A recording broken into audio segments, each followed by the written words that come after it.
তোমাদের যেটা আজকে আমরা করাবো সেটা হচ্ছে এই থার্মোস্ট্যাট ভাল্ব গাড়িতে যে ব্যবহার করা হয় কুলিং সিস্টেমে, সেই থার্মোস্ট্যাট ভাল্ব চেকিং কীভাবে করে আমরা জলটাকে গরম করব এবং আমরা দেখব যে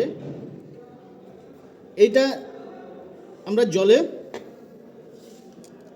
এইভাবে আমরা জলে ডুবিয়ে দিলাম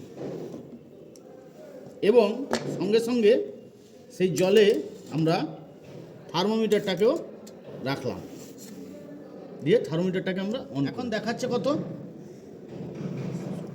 19.8 সেন্টিগ্রেড। ঠিক আছে, এবারে আমরা এটাকে হিট করব এবং হিট করার পরে আমরা দেখব যে কততে এই থার্মোস্ট্যাট ভাল্বটা খুলে। পরপর আমাদের হিট হচ্ছে এবং আমরা দেখতে পাচ্ছি 69, 70 এরকম হচ্ছে, তাপমাত্রা পরপর বাড়ছে।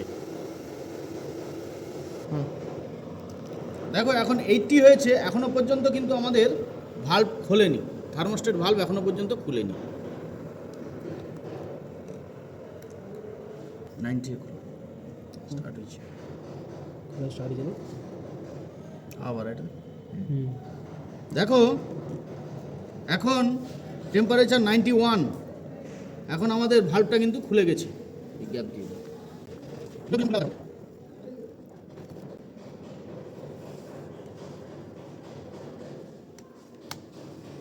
পুরো ওপেন, পুরো ফাঁকা, এই যে জায়গাটা দেখা গেছে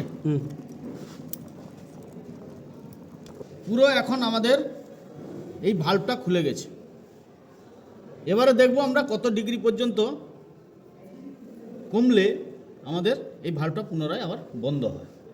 জল আমরা ঠান্ডা হবে এরকমই আমরা জলের ভেতরে ফেলে রাখবো। তো এই সময় যখনই এই থার্মোস্ট্যাট ভাল্বটা ওপেন হয় তখনই আমাদের যে ভিসকাস ফ্যান থাকে কুলিং সিস্টেমের, সেই ফ্যানটা স্টার্ট হয়ে যায়।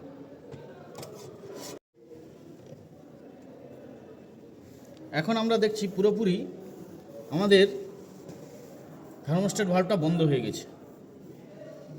তাহলে আমাদের এই যে থার্মোস্ট্যাট ভাল্ব চেকিংটা করলাম, এটা করতে গেলে আমাদের যে ম্যানুয়াল রয়েছে গাড়ির, ম্যানুয়ালে থার্মোস্ট্যাট ভাল্ব ওপেন কত ডিগ্রি এবং ক্লোজ কত ডিগ্রিতে হয়, তার মতো করে যদি এখানে ওপেন কিংবা ক্লোজ হয়ে যায় থার্মোস্ট্যাট ভাল্বটা, তাহলে ভাবতে হবে থার্মোস্ট্যাট ভাল্ব ঠিক আছে।